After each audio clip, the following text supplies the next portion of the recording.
Bismillahirrahmanirrahim. Assalamualaikum warahmatullahi wabarakatuh. Innal hamdalillah nahmaduhu wa nasta'inuhu wa nastaghfiruh wa na'udzu billahi min shururi anfusina wa min sayyiati a'malina. May yahdihillahu fala mudilla lahu wa may yudlil fala hadiya lahu. Wa ashhadu an la ilaha illallah wahdahu la syarika lah. Wa ashhadu anna Muhammadan abduhu wa rasuluh alladzi la nabiyya wa la rasula ba'dah.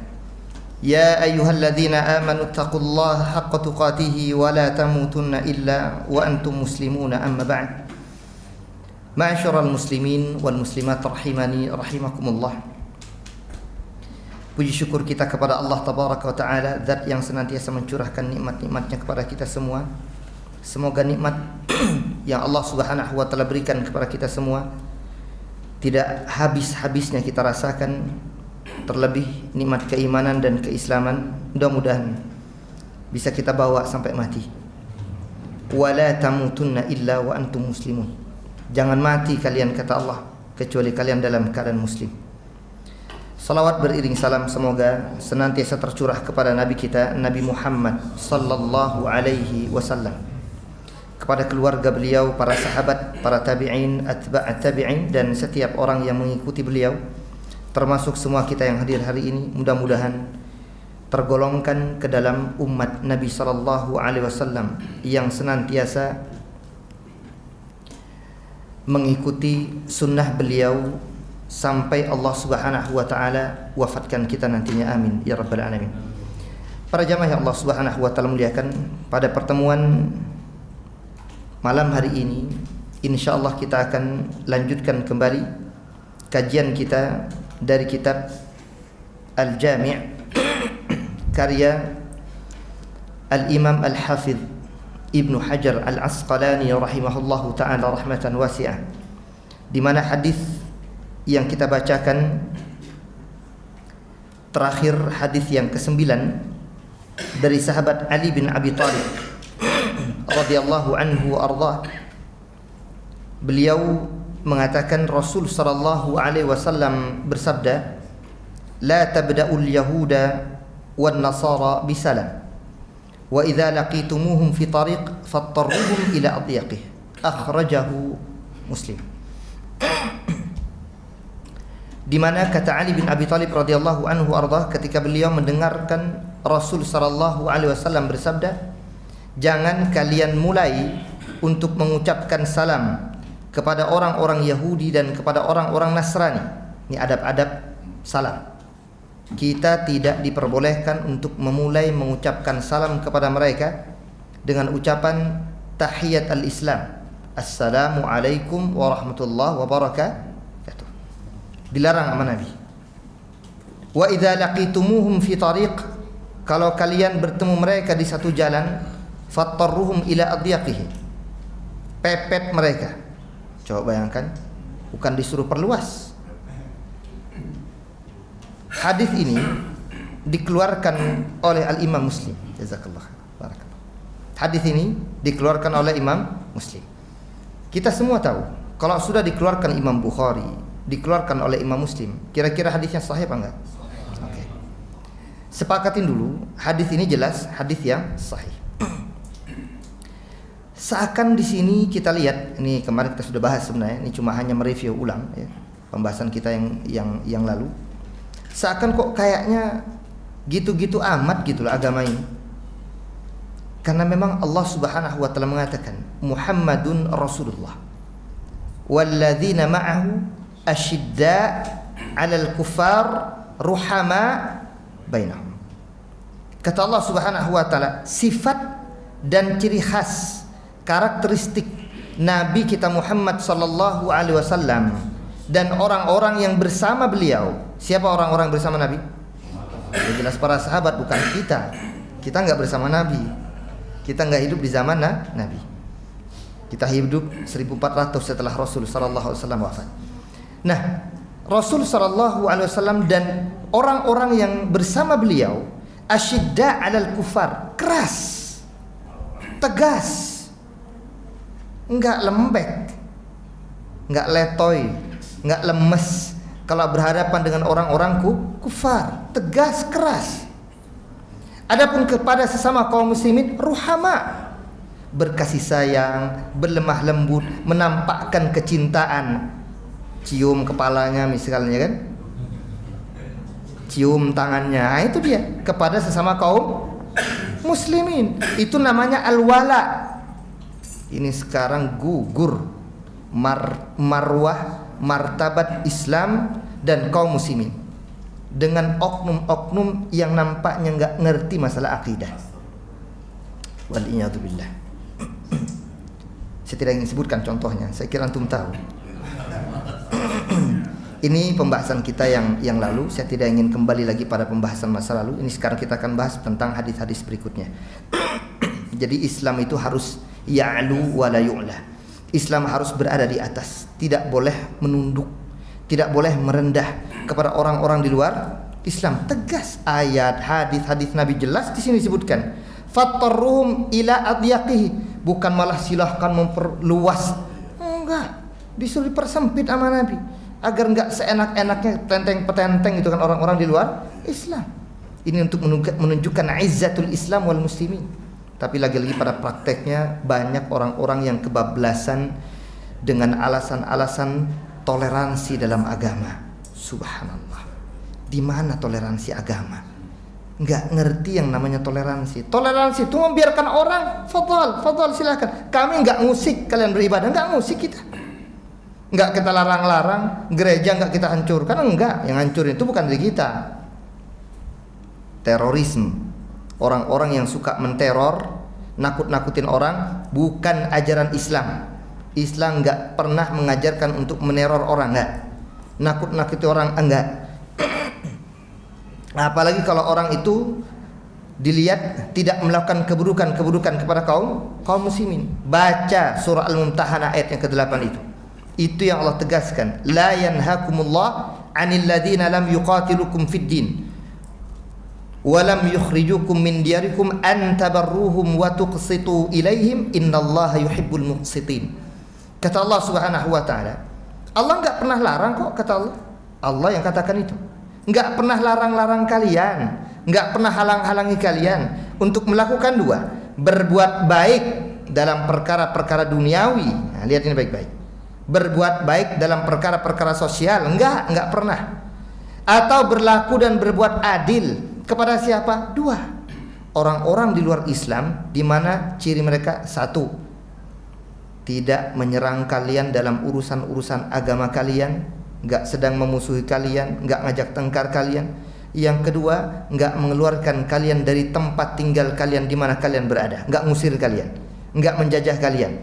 Beda kalau dulu orang-orang Belanda yang menjajah kaum muslimin ataupun bangsa kita Nusantara Indonesia, itu beda pembahasan. Memang disuruh perangi mereka karena mereka yang menjajah, memporak-porandakan dan mencabik-cabik martabat bangsa kita. Maka kita harus lawan. Makanya di mana-mana pekikan takbir, Surabaya, di mana-mana kaum muslimin, para santri, para ulama, para kiai memekikan kalim-kalim Allahu Akbar, menyerukan jihad di jalan Allah Subhanahu wa taala. Karena orang-orang di luar Islam mencoba untuk menghancurkan kaum muslimin di negerinya. Nah, ini kalau orang-orang ini tidak melakukan itu, baru boleh, kata Allah. Kalian tidak dilarang berbuat baik, ingat, tapi tidak boleh kebablasan. Ini yang nampaknya terjadi di tengah-tengah kaum muslimin, merusak citra Islam itu sendiri. Baik, kita akan masuk pada pembahasan berikutnya. Hadis yang ke-10 ya.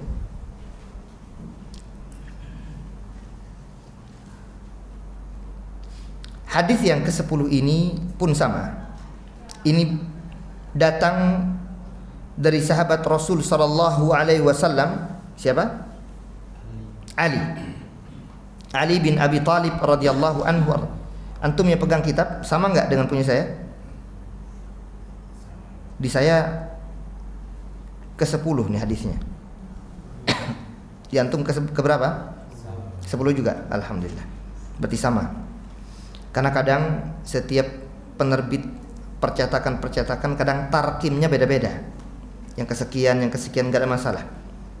yang ke-10, atau kalau dari kitab aslinya itu sekitar 1456 ya. Enggak tahu kalau di tarkim kitab-kitab antum. Dari Ali bin Abi Thalib radhiyallahu anhu, anin Nabi sallallahu alaihi wasallam qala, "Idza 'atasa ahadukum falyaqul alhamdulillah wal yaqul lahu akhuhu yarhamukallah." فإذا قال له يرحمك الله فليقل يهديكم الله ويصلح بالكم أخرجه البخاري. Dari sahabat Ali bin Abi Thalib radhiyallahu anhu, udahlah sahabat, menantu juga, sepupu juga. Kurang apa coba yang satu ini, sahabat yang satu ini? Allahu Akbar. Menantu Nabi, sahabat Nabi, dan sepupu Nabi. Kira-kira dijamin masuk surga nih? Oh jelas. Hadisnya sangat banyak. Ali bin Abi Thalib ketika Rasul mengatakan Abu Bakrin fil jannah, wa Umar fil jannah, wa Utsman fil jannah, wa Ali fil jannah. Jadi Rasul sebut satu persatu 10 orang. Satu di antaranya Ali bin Abi Thalib radhiyallahu anhu dipastikan masuk ke dalam surga Allah Subhanahu wa taala. Dan salah satu di antara 4 khalifah Rasul sallallahu alaihi wasallam sepeninggal beliau. Dan tentu diakui, kita mengakui kekhalifahan Ali bin Abi Thalib sebagaimana kita juga mengakui kekhalifahan Abu Bakar, Umar, dan Utsman. Tapi orang-orang di luar sana, tetangga sebelah, mereka tidak mengakui kekhalifahan Abu Bakar, tidak mengakui kekhalifahan Umar, bahkan tidak mengakui kekhalifahan Utsman.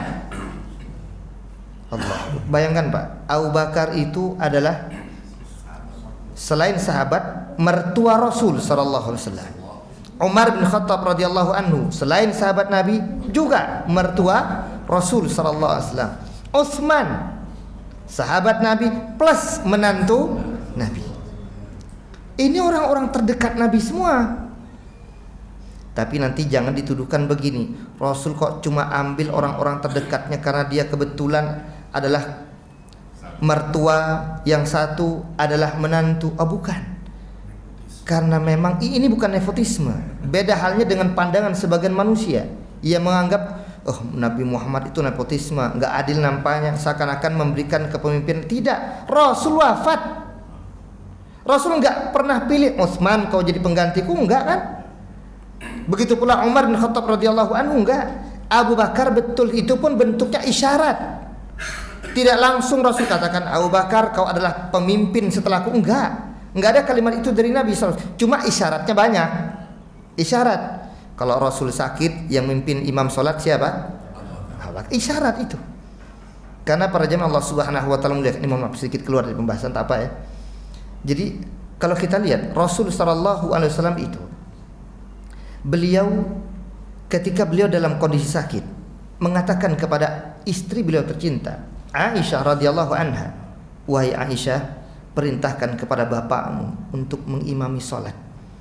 Kata Aisyah radhiyallahu anha, ya Rasulullah, bapakku tuh kalau dia baca Quran dia nangis. Kalau baca Quran nangis. Khawatir entar salat berjamaah enggak kelar-kelar ya kan? Baca Quran nangis terseduh-seduh. Memang itu menunjukkan Allah bagaimana respeknya Abu Bakar, bagaimana beliau mengkontemplasikan, merenungkan isi-isi dan sesuatu yang ada dalam Al-Quran. Kalau kita kan lewat-lewat doang. Abu Bakar sekali baca nangis, sekali baca nangis, meresapi setiap kalimat-kalimat ayat Quran yang dibaca. Wajar. Kalau Rasul kemudian memilih beliau menjadi seorang pemimpin kaum muslimin, minimal dari salat. Ketahuannya di situ. Kenapa? Karena salat itu para jamaah sekalian, miniatur persatuan. Kalau andaikan sekarang bentuk kenegaraan itu dilihat, kepemimpinan lihatnya dari salat. Pertama, barisan rapi. Rapi enggak? Ada yang enggak rapi, enggak benar berarti salat jamaahnya. Makanya senantiasa diingatkan oleh imam. Jadi imam tegur kalau ternyata salat enggak lurus jamaahnya tuh safnya. Karena Nabi mengatakan, la tusawwunna sufufakum. Hendaknya kalian luruskan saf-saf kalian. Au la yukhalifannallahu baina qulubikum, atau Allah Subhanahu wa taala sebentar, afwan. Ini kontrol lagi serak.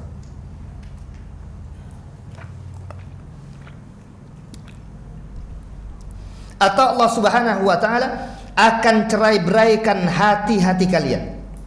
Jadi Pak, salat jamaah itu miniatur persatuan. Kalau kaum muslimin ingin bersatu, lihat salat jamaahnya. Contoh coba Anda lihat. Allahu Akbar, yang lain Allahu Akbar. Saya ntar aja deh belakangnya, nggak bisa. Atau imam belum mengucapkan Allah, dia udah Allahu Akbar duluan, nggak bisa juga. Inilah bentuk persatuan itu. Ketika seorang pemimpin menyerukan satu kalimat, yang lain ngikut. Itu dia.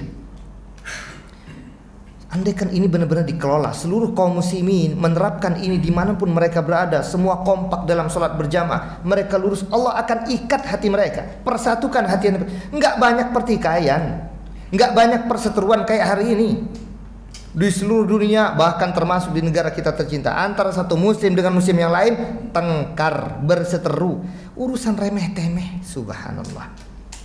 Maka lihat sholat jamaah, lihat, rapikan, luruskan. Yang lucu, ketika dirapikan, diluruskan, dirapatkan, malah nggak senang, pengennya mencela-mencela, pengennya renggang-renggang. Ya Allah, ini yang terjadi. Menunjukkan memang hatinya nggak mau ditautkan oleh Allah antara satu muslim dengan muslim yang lain. Maunya pisah, maunya bercerai-berai. Jadi Allah ingin ikat, dia malah ingin lepas. Allah ingin persatukan, dia malah ingin bercerai-berai. Subhanallah. Ini lihatnya dari salat berjamaah. Dan di sini sebagai isyarat Rasul perintahkan kepada Abu Bakar untuk memimpin salat. Disitulah persatuan kaum muslimin. Nah, di sini isyarat-isyarat semua, memang tidak langsung tunjuk. Ini menunjukkan Rasul bukan sebagai bentuk nepotisme, tetapi juga karena dilihat orang yang paling utama, orang yang paling mulia, dan ini kesepakatan para ulama kita, Abu Bakar, Umar, Utsman dan Ali. Termasuk sahabat Nabi yang satu ini, yaitu Ali bin Abi Thalib radhiyallahu anhu. Kita lanjut. Anin Nabi sallallahu alaihi wasallam, beliau menuturkan dari Nabi sallallahu alaihi wasallam, idza atasa ahadukum, kalau seseorang di antara kalian itu bersin. Berarti ini pembahasan tentang sifat tashmit al-atis wa jawabi, tentang tata cara ketika kita mendoakan orang yang bersin dan bagaimana jawabannya. Ini dia diajarkan sama Nabi sallallahu alaihi wasallam. Kata Rasul apa? Jika seseorang di antara kalian bersin, falyakul, yang bersin nih, hendaknya orang yang bersin mengucapkan alhamdulillah. Nah, ingat baik-baik ini. Pokoknya kalau kita bersin langsung alhamdulillah. Wal yakul lahu akhuhu, adapun saudaranya yang mendengarkan ucapan alhamdulillah yang terlontar dari seseorang yang bersin tadi, maka ia ucapkan yarhamukallah, semoga Allah Subhanahu wa taala merahmati engkau, memberikan kasih dan sayang kepadamu. Fa idza qala lahu yarhamukallah, ini orang yang bersin tadi, ketika dikatakan kepadanya, didoakan mudah-mudahan Allah memberikan kasih sayangnya kepadamu, maka orang yang bersin tadi dia mengucapkan jawaban kembali, kalimatnya yahdikumullah wa yuslihu balakum, semoga Allah Subhanahu wa taala memberikan petunjuknya kepada engkau, memperbaiki keadaanmu. Islah itu maknanya memperbaiki. Hadis ini dikeluarkan oleh Al-Imam Al-Bukhari, dan lagi-lagi tadi sudah di awal saya sampaikan, kalau sudah Al-Imam Al-Bukhari yang mengatakan ini, insyaallah dalam kitab sahihnya ya, maka bisa dipastikan hadis ini sahih. Maka tidak perlu dipertanyakan tentang sanad dan riwayatnya, udah pasti sahih. Karena kita tidak ingin bahas tentang dari sisi sanad, siapa yang meriwayatkan, dari mana jalurnya, udah pasti sahih. Enggak perlu kita perdebatkan. Kecuali kalau nanti dalam kitab-kitab lain atau hadis-hadis lain yang mungkin ada kemungkinan ada kelemahan, baru bisa disampaikan di mana titik-titik ataupun alasan-alasan bentuk kelemahannya. Para jamaah Allah Subhanahu wa taala muliakan, kita akan coba ambil poin-poin dari hadis yang tadi kita sampaikan. Kalimat alhamdulillah ini menarik. Pujian-pujian, pujaan-pujaan, kesempurnaan-kesempurnaan hanya milik Allah Subhanahu wa taala. Kenapa? Karena hanya Allah Subhanahu wa taala yang maha sempurna akan segala sesuatu. Tidak ada aib sedikit pun. Adapun manusia banyak kekelemahan, banyak kekurangan. Jadi sejatinya enggak pantas mendapatkan pujian. Makanya pujian dan pujian hanya milik Allah. Sehingga kita katakan alhamdulillah, hanya milik Allah sejatinya segala pujian dan pujaan itu. Ini untuk menunjukkan Allah itu memiliki kesempurnaan yang tak terhingga dan tak terbatas. Al-kamal lillahi subhanahu. Kesempurnaan hanya milik Allah. Tidak ada aib, tidak ada cacat. Ustaz, bukankah kita juga Allah ciptakan sempurna? Apa kata Allah Subhanahu wa ta'ala? Laqad khalaqnal insana fi. Tadi dibaca enggak ayatnya? Surah apa tadi? At-Tin ya? Siapa imam kita tadi? Jadi Allah mengatakan laqad khalaqnal insana fi ahsani taqwim. Sungguh benar-benar kami ciptakan manusia pada kesempurnaan penciptaan. Sempurna penciptaan. Ingat, kita ini makhluk bukan pencipta. Allah mengatakan demikian karena memang manusialah makhluk yang paling sempurna. Kalau misalkan nih, bukannya kita bersyukur sekali jadi manusia, Pak, bersyukur. Kalau kita bincang-bincang dengan anak-anak kecil, misalkan nih, namanya anak-anak kan berpikirnya macam-macam. Enakan jadi gajah ya, kenapa emang gede, besar, kuat. Tapi kalau antum ditanya kira-kira, mau nggak antum jadi gajah? Enakan semut kecil jadi nggak kelihatan sama siapa-siapa. Kalau berpikirnya begitu doang, pikiran kanak-kanak macam-macam timbul. Kayaknya ingin jadi raja hutan paling gagah sendirian. Fatal, siapa yang mau jadi raja hutan? Siapa yang mau jadi kucing? Siapa? Nggak ada yang mau. Semua kita tetap ingin berada pada status kita sebagai hamba Allah, manusia. Karena memang fi ahsani taqwim, penciptaan yang paling sempurna dan paripurna. Ciptaan tapi makhluk yang paling sempurna adalah manusia. Dengan bentuk-bentuk yang ada, selama bentuknya ideal. Kecuali kalau macam-macam. Kok sudah begini ya bentuknya misalkan ya kan? Nah, ini dirusak sama sendiri. Yang tadinya masih standar gara-gara kebanyakan makan ya begitu bentuknya. Nah, karenanya latihan diperbaikin.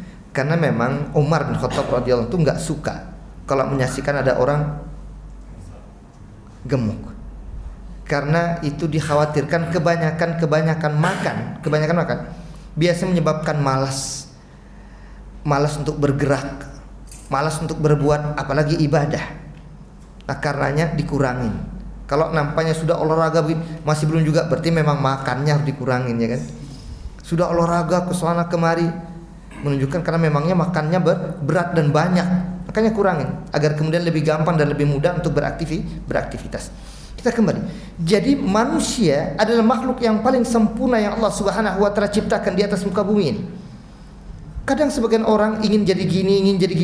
Jangan sampai nanti, Pak, kita menyesal sebagaimana Allah Subhanahu wa taala ceritakan di dalam surah An-Naba ayat yang terakhir, ayat yang ke-40.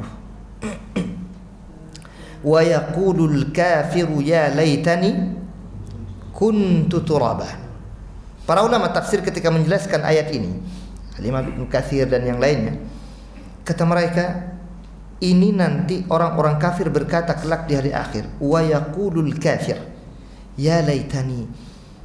Enak banget, parfum apa nih? Masya Allah, barakallahu fikum. Wa yaqulul kafiru ya laitani kuntu turaba. Orang kafir akan berkata, ya laitani, coba saja, andai saja, kuntu turaba, mending aku jadi tanah aja. Kenapa? Para ulama menjelaskan, karena orang kafir kala itu mereka menyaksikan hewan-hewan yang Allah Subhanahu wa taala qisas. Kenapa diqisas? Kambing yang dulu pernah menanduk kambing lain, kelak di hari akhir ditanduk juga dia. Jadi antara satu hewan dengan hewan lain tanduk. Siapa dulu pernah matahan tanduk bukan fulan ya, si hewan mana gitu kan? Karena manusia nggak punya tanduk ya. Siapa yang punya tanduk di sini? Nggak ada. Kita nggak ada tanduk. Kalau ekor ada tulang ekor ya kan. Nah, hewan yang satu menanduk hewan yang lain, maka kelak di hari akhir dikisos. Hewan aja dikisos, Pak, apalagi manusia. Makanya jangan sampai berlaku zalim di atas muka bumi ini. Kalau enggak akan kena kisos. Kalau hari ini selamat dari hukum kisos, di hari akhir pengadilan Allah enggak ada yang bisa menyuap, enggak ada, Pak. Malaikat boleh enggak kubayar sekian? Enggak bisa. Kalau hari ini bisa. Hakim si fulan suap berapa M lewat bebas. Bisa enggak? Bisa. Tapi kelak di pengadilan Allah yang maha adil, nggak ada yang bisa suap-suap. Semuanya tertunduk lesu, malu di hadapan Allah karena pernah melakukan kezaliman. Maka akan dibalas, diqisas satu persatu. Sehingga para jemaah Allah Subhanahu wa taala di sini orang-orang kafir menyaksikan bagaimana hewan satu dengan hewan lain diqisas oleh Allah. Setelah selesai kisosnya, udah dijadikan debu mereka. Jadi hewan-hewan dijadikan apa? Debu. Kata orang kafir, enak amat mereka. Sementara saya, kata orang kafir, disiksa terus, nggak ada batasnya. Karena orang kafir yang ada hanya siksaan, ancaman siksa demi siksa. Nggak akan diangkat ke surganya Allah Subhanahu wa taala, nggak ada habisnya siksaan demi siksaan, subhanallah. Karenanya mereka ketika menyaksikan bagaimana hewan disiksa dan kemudian dibebaskan dengan cara dijadikan menjadi tanah, selesai, nggak ada lagi adab bagi mereka. Sehingga orang-orang kafir mengatakan, ya laitani kuntu turaba, coba saja aku menjadi tanah. Karena memang asalnya kita dari siapa yang dari tanah? Nabi Adam alaihissalam. Antum nggak dari tanah. Min maniyin yumna. Allah ciptakan kita dari mani. Yang dari tanah itu Nabi Adam alaihissalam. Tapi Rasul mengatakan, kulluna min Adam wa Adam min turab, kata Rasul. Setiap kita ini berasal dari Nabi Adam, bukan dari kera. Ada yang dari kera di sini? Jangan pernah dengarkan teori Darwin itu, udah runtuh teori dia. Dibabat habis sama ayat-ayat Allah dan hadis-hadis Rasul sallallahu alaihi wasallam. Biarkan Darwin saja dan teman-temannya yang keturunan kera, ya kan? Kita keturunan Nabi Adam alaihissalam, dan Nabi Adam berasal dari tanah, itu iya. Jadi karena Allah Subhanahu wa taala ciptakan Adam dari tanah, dan kita berasal dari Nabi Adam alaihissalam cuma melalui perantara. Kalau Nabi Adam Allah ciptakan secara langsung, khalaqtu biyadai, aku ciptakan Adam dengan tanganku sendiri, kata Allah. Dan tentu tidak sama penciptaan Nabi Adam dengan kita. Allah cukup mengatakan kun fayakun. Sementara kita melalui proses, ada bapak dan ibu kita. Sehingga Pak, wajib bagi seorang anak untuk berbakti kepada kedua orang tuanya, bersyukur kepada Allah dan bersyukur kepada kedua orang tua. Karenanya Allah Subhanahu wa taala mengatakan, wa wassaynal insana biwalidayhi hamalathu ummuhu wahnan ala wahnin wa fisaluhu fi 'amain anishkurli waliwalidayka ilayyal masir, kata Allah. Surah Luqman ayat yang ke-14 itu Allah mengatakan, kami wasiatkan kepada seluruh manusia agar mereka semua berbakti kepada kedua orang tuanya. Ibunya mengandung sekian bulan, ya kan, hamil dan menyusui dan seterusnya. Maka kata Allah, bersyukurlah kepadaku dan bersyukurlah kepada kedua orang tua kalian. Kan jangan pernah kita melawan, menghardik, membentak. Enggak boleh. Wala taqharhuma, jangan menghentak, menghardik, membentak, jangan. Enggak boleh mengucapkan kalimat. Bahkan wala taqul lahuma uffin wala tanharhuma wa qul lahuma qaulan karima. Jangan ucapkan sekedar halah mama, halah, enggak boleh. Cih, ya. Nah, ini enggak boleh. Kalimat kayak gini enggak boleh. Ini bagian tidak beradab kepada kedua orang tua. Kita kembali para jemaah Allah Subhanahu wa taala. Alhamdulillah, segala puji milik Allah Subhanahu wa taala. Karena apa? Kita sudah diciptakan dengan ciptaan yang sangat sempurna. Enggak ada ciptaan yang lebih sempurna daripada manusia. Manusia, Pak, mau sebesar apapun hewan, mau sehebat apapun hewan, ya, makhluk-makhluk lain seperti apa? Seperti jin misalkan. Seperti hewan-hewan yang kita lihat hari ini dimanapun dia berada, tetap manusia di atas mereka semua. Termasuk para malaikat sekalipun yang kata Allah Subhanahu wa taala, la ya'sunallaha ma amarahum wa yaf'aluna ma yu'marun. Makhluk yang tidak pernah bermaksiat sekalipun. Padahal udah sempurna banget nih, makhluk yang enggak pernah bermaksiat. Tapi mereka tidak dibekali nafsu oleh Allah Subhanahu wa taala. Yang ada adalah akal, otak. Sebagaimana para bangsa jin juga diberikan otak dan nafsu oleh Allah Subhanahu wa taala. Manusia diberikan semuanya oleh Allah Tabaraka wa taala.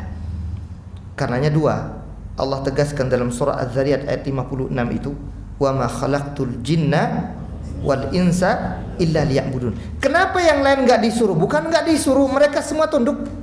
Mereka semua taat, enggak ada yang membangkang, enggak ada yang membantah. Maka Allah tegaskan kepada dua makhluk doang, dua bangsa. Wa ma khalaqtul jinna wal insa illa, tidaklah kuciptakan jin dan manusia agar mereka taat beribadah kepadaku, mentauhidkanku. Kenapa kok masih disuruh? Yang lain kok enggak perlu seakan-akan? Karena semua dengan otomatis tunduk kepada Allah, enggak ada bermaksiat. Semua, mau langit, mau bumi, mau matahari, mau bulan, mau bintang-bintang, semua. Jangan dipikir mereka tidak bertasbih kepada Allah. Wa in min syai'in illa yusabbihu bihamdi walakin la tafqahuna tasbihahum. Tidaklah segala sesuatu melainkan semua itu bertasbih kepada Allah, tetapi kalian tidak mengerti dan tidak tahu tasbih mereka. Ini semua makhluk kecuali jin dan manusia. Ada yang bertasbih, ada yang tidak. Ada yang kembali kepada Allah, ada yang tidak kembali kepada Allah. Ada yang beriman kepada Allah, ada yang kufur kepada Allah. Jadi berbeda. Assalamualaikum. Jadi berbeda hal manusia dan jin. Maka Allah tegaskan manusia dan jin hendaknya beribadah kepada-Ku. Karena yang lain sudah jelas-jelas beribadah kepada Allah Subhanahu wa taala. Baik, kita kembali para jemaah Allah Subhanahu wa taala muliakan. Di sini orang ketika mengucapkan kalimat alhamdulillah menunjukkan kesempurnaan milik Allah. Adapun manusia banyak kelemahan, banyak kekurangan. Tetapi di sisi yang lain, ini sebagai bentuk rasa syukur seorang hamba. Nah, makanya di antara poinnya, kenapa kemudian ketika ada orang bersin mengucapkan alhamdulillah? Berbeda dengan penyakit-penyakit lain. Berbeda mungkin sesuatu yang lain, entah panas, entah sakit, batuk dan yang lainnya. Enggak ada ucapan-ucapan kita diajarkan alhamdulillah. Karena hanya satu ini doang yang nampaknya paling enak dan paling nikmat, Pak. Coba dah tes kalau antum bersin, kira-kira antum merasa plong nggak kalau sudah bersin? Plong banget, enak banget rasanya. Maka bersyukur kepada Allah Subhanahu wa taala. Ketika sesuatu yang tadinya tersumbat tiba-tiba plong, maka kita diajarkan untuk bersyukur kepada Allah Subhanahu wa taala. Tetapi nanti dalam perkara ini ada adab-adab dan aturan main yang sudah ditetapkan dalam syariat kita. Yang pertama, syariat orang yang ketika dia bersin hendaknya mengucapkan alhamdulillah. Adapun orang yang mendengarkannya maka disunnahkan dan dianjurkan untuk mengucapkan yarhamukallah. Hanya tentu kita tidak pungkiri ada khilaf di kalangan para ulama tentang ucapan falyaqul lahu akhuhu, hendaknya saudaranya yang mendengarkan untuk mengucapkan yarhamukallah. Apa hukum mengucapkan alhamdulillah dan apa hukum mengucapkan yarhamukallah? Di sini terjadi silang pendapat di kalangan para ulama tentang hukum mengucapkan alhamdulillah dan hukum mengucapkan yarhamukallah. Sebagian ulama mengatakan bahwasanya hukum untuk mengucapkan ini semua hukumnya wajib. Ini pandangan sebagian ulama zahiri.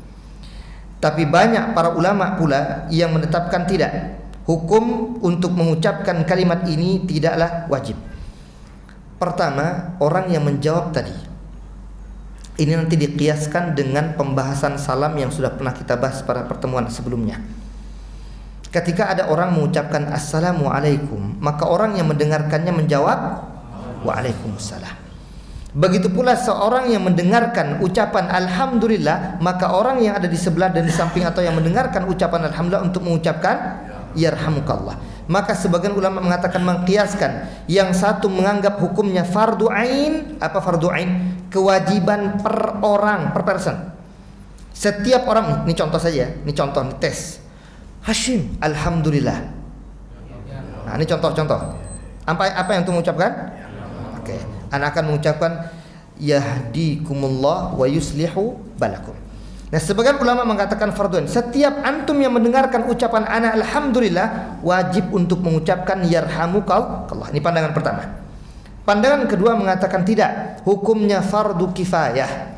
Apa makna fardu kifayah? Andai ada satu saja yang menjawab ucapan yarhamukallah, ya, setelah ana mengucapkan alhamdulillah, udah gugur dari yang lain. Jelas? Dan nampaknya pandangan inilah yang lebih rajih. pandangan inilah yang lebih kuat. Jadi bukan per person, bukan per orang untuk wajib untuk mengucapkan yarhamukallah, tapi andai satu saja yang bisa dan mau mengucapkan ucapan jawaban yarhamukallah, sudah gugur dari yang lain. Tapi Pak, kita sering ingatkan, sama seperti salam, rugi kalau enggak mengucapkan jawaban salam. Sebagaimana juga rugi kalau tidak mendoakan saudara kita yarhamukallah. Makanya di sini ada kalimat falyaqul lahu akhuhu, saudaranya hendaknya mengucapkan kalimat semacam ini. Kemudian ada kalimat yahdikumullah wa yuslihu balakum. Ini kembali kepada orang yang bersin tadi. Maka adab dia, orang yang bersin ini mengucapkan jawaban lagi setelah diucapkan doa kepadanya yarhamukallah, dia kembalikan lagi doa yahdikumullah wa yuslihu balakum. Nah, di sini para ulama kemudian menyebutkan faidah kalimat falyaqul lahu akhuhu. Saudaranya hendaknya mengucapkan yarhamukallah. Kalimat saudara, apa yang dimaksud dengan saudara ini? Apakah saudara kandung? Apakah saudara seiman? Apakah saudara sama-sama bangsa manusia? Contoh, kita di Indonesia, kalau kita punya tetangga itu bisa jadi ada yang muslim, bisa juga ada yang non muslim. Kalau misalkan orang muslim yang mengucapkan kalimat kepada kita yarhamukallah, maka betul kita mengucapkan yahdikumullah wa yuslihu balakum. Permasalahan yang muncul adalah bagaimana kalau ternyata yang mengucapkan itu adalah orang di luar Islam? Apakah ada keharusan kita untuk mengucapkan yahdikumullah wa yuslihu balakum? Disinilah muncul pandangan-pandangan para ulama bahwasanya ketika orang yang mengucapkan itu adalah orang-orang di luar Islam, maka doa-doa di sini akan dilihat kembali. Kalau bentuknya doa, bentuknya keselamatan, bentuknya kemudian agar Allah Subhanahu wa taala memberikan ampunan, bentuknya doa-doa yang semacam ini para ulama katakan terlarang. Tidak diperbolehkan. Tidak diperbolehkan. Tapi kalau bentuknya perkara-perkara duniawi, semoga Allah Subhanahu wa taala memperbaiki kondisi dan keadaan Anda seperti kalimat wa yuslihu balakum, maka tidak dipermasalahkan.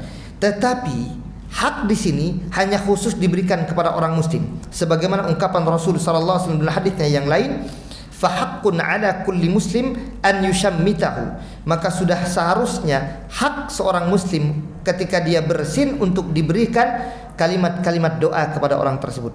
Jadi kalau ada orang non muslim misalkan tiba-tiba dia bersin, alhamdulillah, misalkan dia memuji Allah, segala puji bagi Tuhan, misalkan begitu dia. Kan kadang ada juga kalimat semacam itu, puji Tuhan, kata dia kan. Apa yang kita ucapkan? Apakah yarhamukallah, semoga Allah Subhanahu wa taala merahmati Anda? Para ulama mengatakan tidak. Karena ini hak khusus, hakun ala kulli muslim. Di sini, saudara di sini maksud adalah saudara seislam, saudara seiman. Makanya saling mendoakan itu asalnya khusus untuk sesama orang-orang yang beriman saja. Kita gimana? Adzan dulu, setelah itu lanjut. Salat dulu. Kita kalau gitu salat dan salat isya dulu ya. Nanti habis salat isya lanjut sedikit ya. Baik. Sallallahu ala nabiyina Muhammad wa ala alihi washabbihi wasallam. Subhanakallahumma wa bihamdika asyhadu an la ilaha illa anta astaghfiruka wa atubu ilaik. Assalamualaikum warahmatullahi wabarakatuh.